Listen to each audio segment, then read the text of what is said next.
মোচার জলটা আমি ফেলিনি, আমি মোচার জলটা ফেলি না। যখন মোচাটা আমি রান্না করবো জলটা আমি দিয়ে দেবো। আপনারা আমার কথা মতন এটা করে দেখবেন, মোচাটা খুব টেস্ট হবে। হ্যালো গাইজ, আশা করি আপনারা সবাই ভালো আছেন। অল্প তেলে রান্নাঘরে আপনাদের স্বাগত। আজকে আমি নিরামিষ মোচা রান্না করে দেবো।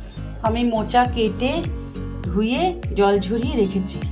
এবার আমি মোচাটাকে সিদ্ধ করব।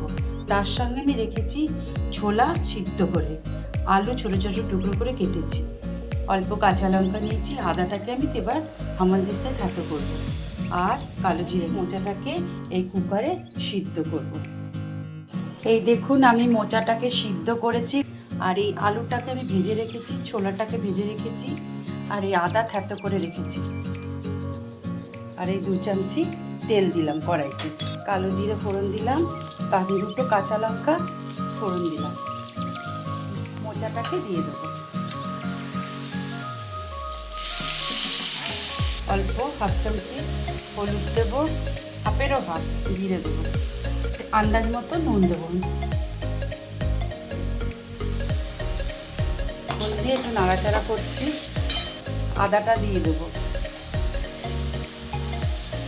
আলু কাঁচা লঙ্কাগুলো সব দিয়ে দিলাম। দেখুন আমি কাঁচা ছোলাটাও দিয়ে দিয়েছি। এবার আমি জলটা দিয়ে দেবো। এই জলটা খুব উপকার, এই জলটা দিয়ে টানাবো। আমি নামানোর সময় গরম মশলা একটু মিষ্টি দিয়ে নামাবো। আমার মোচার ঘন্টটা কমপ্লিট হয়ে গেছে।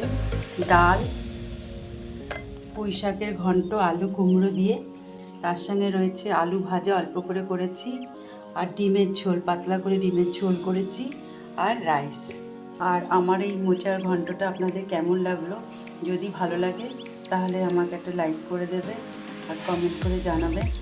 আজ তাহলে রাখছি, আবার দেখা হবে, টাটা।